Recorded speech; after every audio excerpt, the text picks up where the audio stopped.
I've often wondered, when we look back through history, well, why does it seem like the vast majority of famous inventors, the big scientific names, they're almost all men? Yeah. It's really striking, and it always makes me question if maybe we're missing a big piece of the picture. You are absolutely right to question that because, honestly, that's probably one of the biggest traps history has sort of set for us. A trap. Well, yeah. Just because we mainly see male names attached to all these discoveries and big ideas, it definitely doesn't mean only men were doing the work. Not at all. There's a really deep, hidden truth there. Okay. And once you start seeing it, well, you can't unsee it. It changes how you look at everything. A hidden truth. So are you saying women's contributions were deliberately hidden, like on purpose? Well, not always deliberately hidden, maybe not like a conspiracy, but very often ignored. We're just subtly erased. Erase. Yeah. And this pattern, it happens so often across so many fields for centuries, really, that eventually it got its own name. Yeah. It's called the Matilda Effect. The Matilda Effect. Huh. That sounds interesting. Like a person's name. Who was Matilda? It is. Yes, it's named after a really brilliant person, Matilda Joslyn Gage. She was this incredible thinker way back in the 19th century, a suffragist, very bold. Okay. And she was honestly decades ahead of her time. She was one of the very first people to really notice, and not just notice, but systematically document how women's work, their ideas in science and thinking, they were just constantly overlooked, dismissed, or sometimes even worse. So the credit was just given to the men around them. You mean like their husbands or colleagues? Exactly. Husbands, male colleagues, sometimes even rivals. She saw it happening right then. Wow. So she was calling this out back in the 1800s. This sounds almost like intellectual theft was just normal. That's a good way to put it. She didn't just sort of casually notice. She tracked it. She showed how power and gender really shaped who got remembered in history. And then much later, fast forward to 1993, a really important science historian, Margaret Rossiter, she officially gave the pattern its name, the Matilda Effect, as a way to honor Gage's original insight. Okay, so this isn't just about, a few women here and there who didn't get credit. It sounds like a whole system, a way of forgetting. It is a system of forgetting. That's a good way to think about it. And it stems from really deep cultural ideas.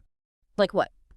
Well, for centuries, there were these really strong beliefs, especially in Western societies, that women just weren't logical enough or rational enough for serious scientific thinking. Seriously, they just assumed that. Widely, yes. Women were told their place was in the home, raising children, managing the household, not in labs, not in universities writing theories. Right. So even if a woman did make some undeniable discovery, the tendency was often to see her as just maybe assisting a man, helping out, not as the primary mind, the originator. That's actually really painful to think about. All those brilliant minds, maybe voices, dreams, just sort of wiped from the record. It is painful. And yet, yeah, and this is the crucial part, their fingerprints are actually everywhere. Really? Oh, yes. In the foundations of chemistry, physics, biology, even philosophy, engineering, their work, even uncredited, it laid the groundwork for so much that we know and use today. Okay, now I'm really curious. You've got to give me some examples. Like, who are we talking about? Specific names? Oh, there are so many stories. It's almost overwhelming. Some names you might recognize a little. Others are completely lost to most people. Yeah. But yeah, let's definitely unpack a few. Please. I should probably start with Rosalind Franklin. Franklin. The name sounds familiar. Is it something to do with DNA? Exactly right. DNA. Rosalind Franklin was a truly pioneering British chemist. And her work with X-ray diffraction, well, she produced these incredible images. Images? Yes, particularly one known as Photo 51. It was this image that provided the absolute crucial visual proof for the structure of DNA. The double helix, that famous twisting ladder shape. The blueprint of life, yeah. Wow. Yeah, that's the one. Now, Watson and Crick, they published their famous model of DNA back in 1953, and they won the Nobel Prize for it in 1962. Right. Everyone knows Watson and Crick. But Rosalind Franklin, she wasn't credited alongside them, not for the Nobel. And the really difficult part is her key evidence, that photo 51, was actually shown to Watson, well, without her knowledge or permission. Wait, really? Someone showed her picture to him behind her back. That seems to be what the historical record indicates. And it gave them that final piece they needed for their model. So the very image that unlocked the structure of DNA, it came from her work, but she wasn't fully recognized for it. That feels like a huge injustice. Yeah. It absolutely was. And what makes it even more tragic is that she died very young, only 37. Oh, no. Yeah. So she never really knew the incredible fame and importance DNA would achieve. Her name, her central contribution, only really started getting the recognition it deserved much, much later when historians dug into the story. Gosh, that's just heartbreaking. Who else? Were there others like her? Many. Let's talk about Lise Meitner. She was an Austrian physicist. And honestly, she was the intellectual driving force, the real brain behind discovering nuclear fission. Nuclear fission, so like atomic energy. And the bomb. Exactly, that huge world-changing discovery. But when the Nobel Prize was awarded for it in 1944, guess what? Let me guess. It went to a man. It went solely to her longtime male collaborator, Otto Hahn, even though Lise had been leading the theoretical work for years. But why? What happened to her? Well, adding to the injustice, Lise had to flee Nazi Germany because she was Jewish. She escaped to Sweden. But even from exile, she kept working on the problem, guiding Hahn's experiments through letters, interpreting the results. So she's literally doing the crucial thinking from exile via mail and still doesn't get the prize. That's unbelievable. It's quite shocking, isn't it? Albert Einstein himself apparently called her our Madame Curie. Yeah. That's how highly regarded she was among top scientists. Our Madame Curie. And yet, I don't think I learned about her in school. Very few people do. She's largely missing from the standard textbooks, is another stark example. These patterns, wow, it's becoming really clear and, frankly, quite disturbing. And it continues. Have you ever heard of Jocelyn Bell Burnell? No, I don't think that name rings a bell. Tell me about her. Okay, so picture this. It's 1967. Jocelyn's a young PhD student in Cambridge, and she's analyzing data from a new radio telescope. Okay. And she detects this very strange, very regular signal. Pulses. Coming from deep space, nobody had seen anything like it. It turns out she had discovered pulsars. Pulsars. What are they? They're these incredibly dense, rapidly spinning neutron stars left over from supernova explosions. They beam out radio waves like a lighthouse. It was a huge discovery for astrophysics.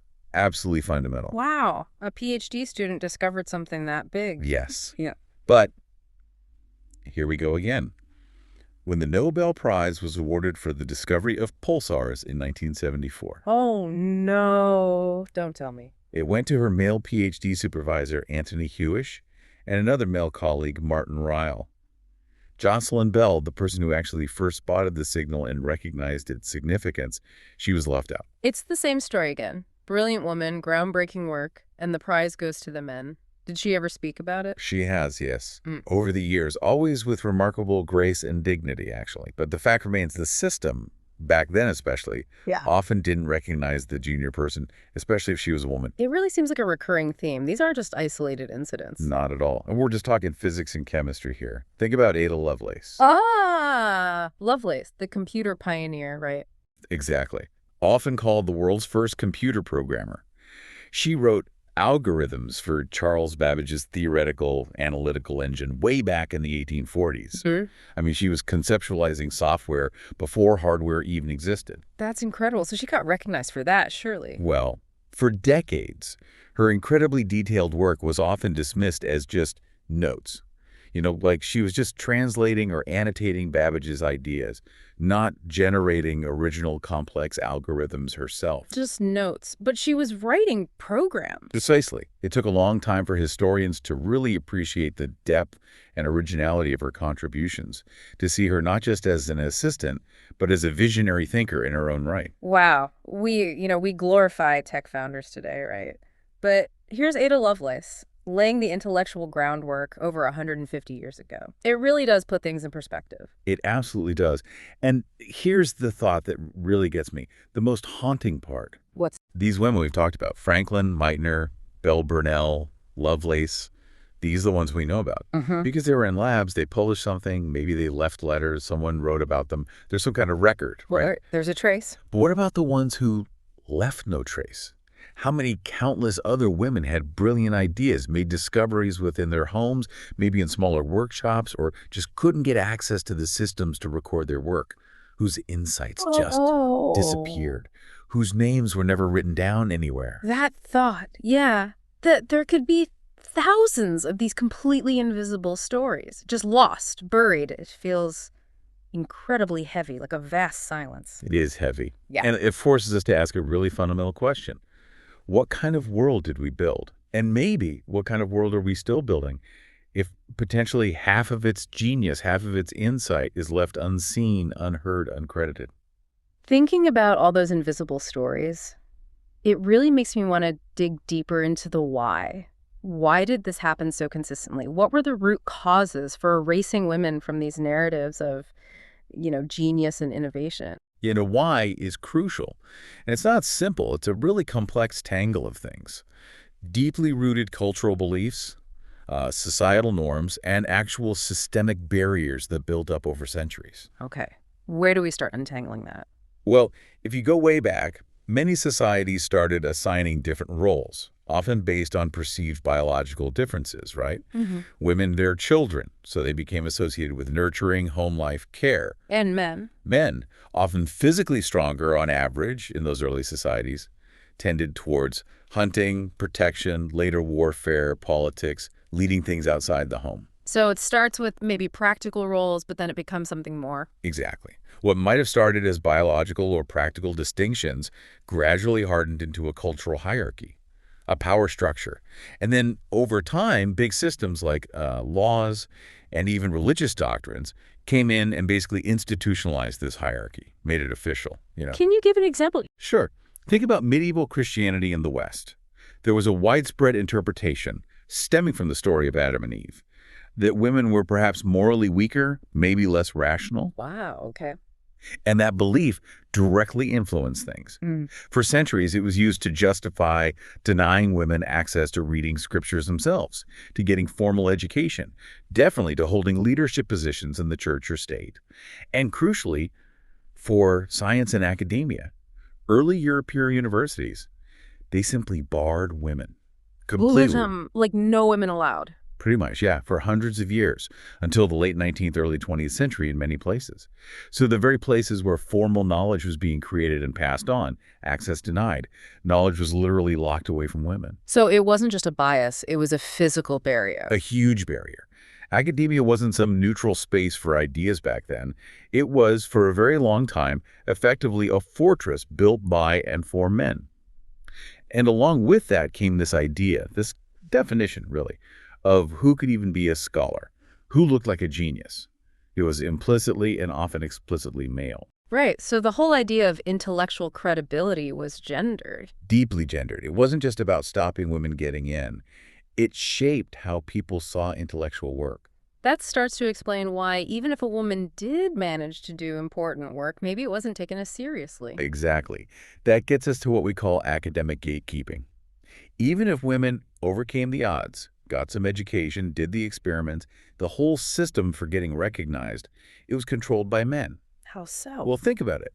Who signed the official papers that got published? Who wrote the letters of recommendation you needed for a job or funding? Who nominated people for the big awards like the Nobel Prize? Men. Overwhelmingly, yes. So even when you had someone undeniably brilliant like Rosalind Franklin making a breakthrough, in the eyes of many of the powerful men making decisions, she just didn't fit their image of what a leading scientist looked like or acted like. It really runs deep, doesn't it? And it makes me think, when society talks about genius, we usually picture something specific. What do you think society traditionally expected women to be? Best at. What were their supposed strengths? That's a really interesting question to flip it around. What comes to your mind first when you think of those traditional expectations? Well, maybe nurturing, raising children well, keeping a family running smoothly, maybe being good at managing a household, making it a nice place, things like that. Yeah, those are exactly the kinds of things society pushed women towards, and indeed women developed incredible skills in these areas over millennia. But now let me ask you this. Do we usually talk about those things as fields of genius? Hmm. Do we give out global awards for raising emotionally intelligent, resilient children? Or for masterfully managing a household economy with love and efficiency? Do we call that genius? No, no, we really don't. We just sort of expect it, maybe. And that right there, that's the absolute core of the problem, I think. The very definition of what our culture has counted as genius has been, historically, quite patriarchal. Patriarchal how? Think about what gets celebrated with statues and prizes. Mm-hmm. Big scientific discoveries, winning wars, building huge companies, right? Mm-hmm. Historically, these were the domains largely run by men, so they became the definition of high achievement. Okay, I see that. But what about the foundational work? The stuff that actually keeps society going day to day, raising the next generation, keeping communities harmonious, literally sustaining life within the home.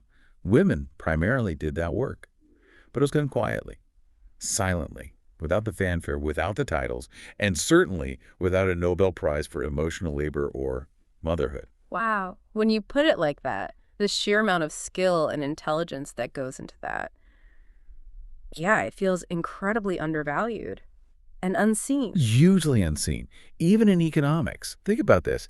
If a mother cooks a healthy, complex meal for her family at home, does that count towards the country's GDP? No, I don't think so. It doesn't. It's invisible economically. But if that exact same meal, same ingredient, same skill is cooked by a chef in a restaurant, suddenly it's part of the service economy. It gets counted. The same work, but one counts and one doesn't because of where it's done? And because one is typically paid, market work, and the other is unpaid domestic labor, historically assigned to women. The value is there, but our system often doesn't recognize it. That's a really stark way to show it. Okay, but what about the women who did try to break into those male-dominated fields? The ones who wanted to be scientists or writers. We know a few names made it, like Marie Curie. What stopped more women? Was it just lack of opportunity? Opportunity was huge, but there was more. Even when girls showed talent, society often sort of clipped her wings. Ow! Through expectations, from a very young age, the messages were clear. Be a good daughter, then a good wife, then a good mother. Even today, in many places, a girl might be praised for being smart in school, but there's often this undercurrent of, yes, but don't forget your real duties. The expectation to prioritize family. Exactly. And think about the timing. The prime years for really making your mark in science or any demanding field, usually your 20s and 30s. That's peak innovation time. Right. But what does society traditionally expect from women in their 20s and 30s? Marriage, kids, setting up a home. Precisely. Yeah. So a man, historically, could often dedicate himself completely to his ambition during those crucial years. A woman faced this immense pressure, this huge challenge of trying to juggle career aspirations with pregnancy, childcare, running a household. Some managed heroically, but the personal costs, the sacrifices required, they were enormous. So the few women whose names we do remember from history, they weren't just brilliant. They must have been incredible fighters, too, like warriors battling all these pressures. That is a perfect description. They were absolutely warriors, fighting against social norms, sometimes family disapproval, definitely institutional barriers. Yeah. And even then, even after all that fighting, The Matilda Effect still got them. tragically, yes, it often still swallowed their names or minimized their contributions. Listening to this, it really makes me wonder if our whole definition of genius has been too narrow all along. Maybe we've only been looking in certain places. Maybe real genius was also happening quietly. You know, in kitchens, in nurseries, in those acts of sacrifice and care you mentioned. I absolutely believe that. And that leads to the final, really sobering question here. What is it? We know a few names: Curie, Franklin, Meitner, Lovelace, Bell Burnell, because somehow, against all odds, they left a mark, a paper trail, evidence. Right. But what about all the others, the ones who left no records?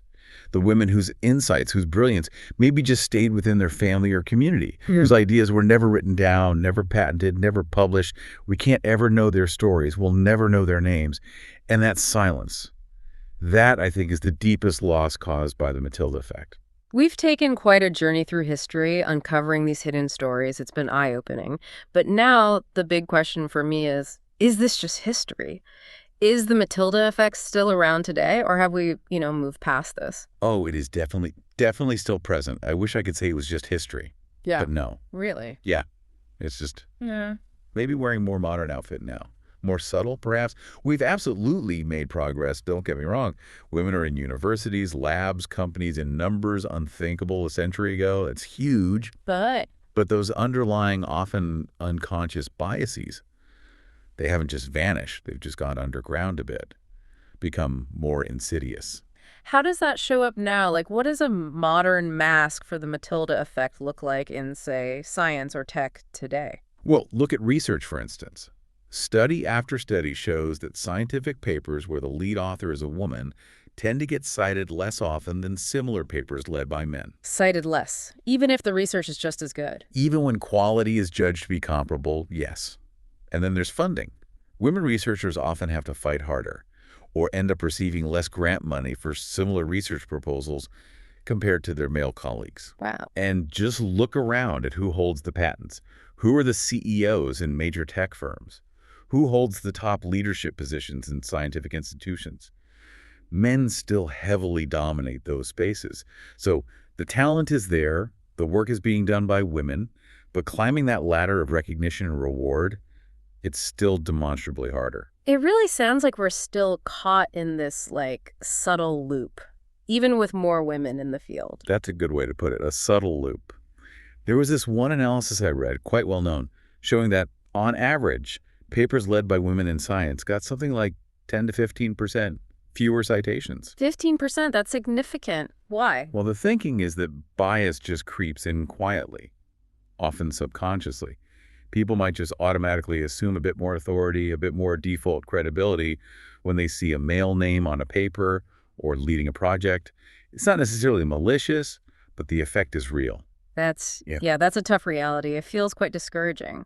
But surely people are trying to fix this. Are there real efforts pushing back? Yes, yeah, absolutely. And that's where the hope comes in, definitely. Yeah. We've seen some really powerful initiatives emerge. Like what? Well, remember Matilda Joslyn Gage writing things down? There's a modern echo in movements like #ThanksForTyping.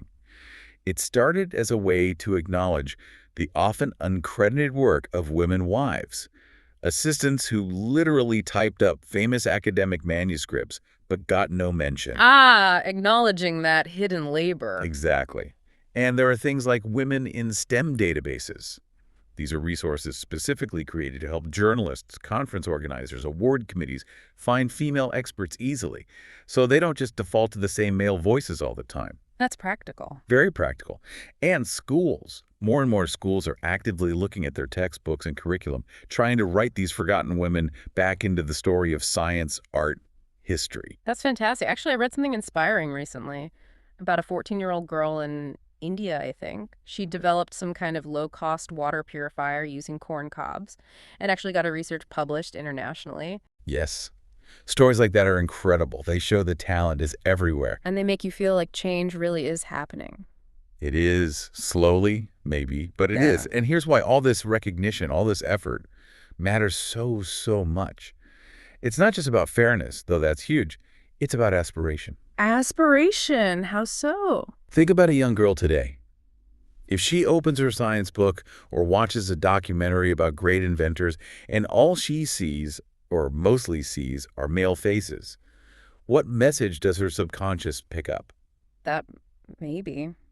This isn't a place for me. Exactly. It subtly suggests that's not really my world. Mhm. That's why representation isn't just about being politically correct or ticking boxes. It's absolutely vital. It's like oxygen for ambition. It shows young people what's possible for them. Oxygen for ambition. I like that. It makes sense. And maybe this links back to what we were talking about earlier, the whole definition of genius. We still tend to celebrate, the big inventions, the scientific equations, building massive companies, those historically male domains. But what about the other side? The things women were traditionally pushed towards and became experts in, like raising kids with empathy, or keeping a family emotionally stable, or holding a community together through tough times. Shouldn't those skills, that deep intelligence, also count as genius? You are hitting the absolute nail on the head there. That is the fundamental issue. Our whole societal value system is still, well, it's skewed. Yeah. For centuries, we've taken care of the actual foundation of human life and society, and we've somehow made it seem ordinary, simple, unskilled even, often unpaid, almost always undervalued. Yeah. But think about it. If we truly recognize the incredible complexity, the emotional intelligence, the strategic thinking involved in those areas, women would already be seen as geniuses in vast swaths of human endeavor. Imagine that. Seriously, just imagine for a second. What if there were Nobel Prizes?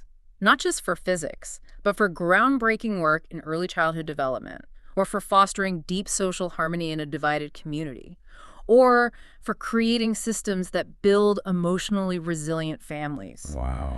Because honestly, without those things, without stable, cared-for people, no civilization lasts long enough to worry about science or technology anyway. That really does flip everything upside down. It makes me think the question isn't just, why aren't there more women in the fields we call genius? What's the real question then? Maybe it's, why do we only call those traditionally masculine fields genius in the first place? Exactly. That is the absolute heart of it.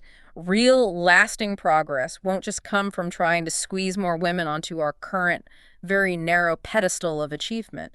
It comes from fundamentally rewriting the definition, broadening our idea of what human accomplishment actually looks like, what really matters. And if we did that, if we truly valued all these diverse forms of brilliance, then we wouldn't have to constantly fight for equality as some kind of add-on. Diversity in contribution and recognition would just be the natural celebrated state of things. So the Matilda Effect. It's not just about missing names from history books. It's about a whole missing dimension in how we define greatness itself and fixing it. Maybe that leads to a world that's not just fairer, but actually fuller, more complete, more brilliant for everyone. Okay, after hearing all this, these powerful stories, the history, the present day, it leaves me feeling, well, I want to do something. What can we, just regular people listening, actually do? How do we stop this Matilda effect from just rolling on into the future? That's the crucial question, isn't it? And it really starts with awareness, like we've been discussing. But then I think there may be 3 simple but really powerful things we can try to do in our own lives. Okay, I'm listening. What are they? First, just try to actively see the invisible. When you read history or news about a success, or even look at a project at work, make it a habit to ask, who else might have been involved here? Whose support made this possible? Was there unseen labor? Look for the women's names or ask why they aren't there. Okay, see the invisible. Got it. What's second? Second is to consciously change the narrative. This isn't just for big institutions like schools or the media, though they have a huge role. It's for us too. In conversations, when we talk about achievements, make an effort to mention and celebrate women's contributions. In all fields, science, art, business, yes, but also in community building, in care work. Normalize acknowledging that brilliance. Right. Talk about it differently. Make it visible in how we speak. Exactly. And third, and this will be the biggest shift, we need to start to genuinely redefine what we value as a society. We need to recognize the incredible skill, the profound intelligence involved in things like raising compassionate, capable human beings, or creating harmony in difficult situations, or showing deep emotional intelligence. So valuing those softer skills as real genius too. Precisely. Because they aren't soft. They're foundational. They're just as vital, maybe even more vital in the long run, than building the next gadget or algorithm. You know, that third point really hits home for me. Redefining value. Maybe the real shift happens when we see genius not just in equations or patents, but also like in the patience of a teacher, the empathy of a nurse, the wisdom passed down in families, the meals cooked with love, the lullabies that calm fears, the sheer emotional strength that holds things together. That's beautifully put, absolutely, because every single person who achieves something out there in the world, they started somewhere. They were nurtured, taught, supported, usually by that invisible labor back home. That work is the bedrock. It enables everything else. It feels like there's momentum, though. You mentioned the movements, the databases. There definitely is. Conversations like this one are happening more. People are asking questions. Young girls today are seeing more possibilities, dreaming bigger. but we have to keep pushing. Hmm. Remember what Margaret Rossiter, the historian who named the effect, said? Remind me. She said something like, "We must not just recover names from the past, we must ensure they never vanish again." It's about the future, too. Ensure they never vanish again. That's powerful. So, for everyone listening, maybe here's a thought to take away. The next time you hear about a great invention or see a beautiful piece of art or admire a successful project, just pause for a second. Ask yourself, who else might have helped make this possible? Who are the silent partners? Because genius rarely works alone. That's a great challenge. So what do you think? Are you ready to start looking for those hidden contributions? To challenge those old, narrow ideas of what genius looks like? Maybe even find a hidden Matilda in your own life or in the stories you read and hear. Please do. Go find her. Find him, too, if they were overlooked. Say their names. Talk about their work. Celebrate it. Because the world really does need fewer forgotten stories and a whole lot more shining truths. Couldn't agree more. Let's make those truths shine. Until next time, then. Stay curious, stay fair, and never stop asking the deeper questions.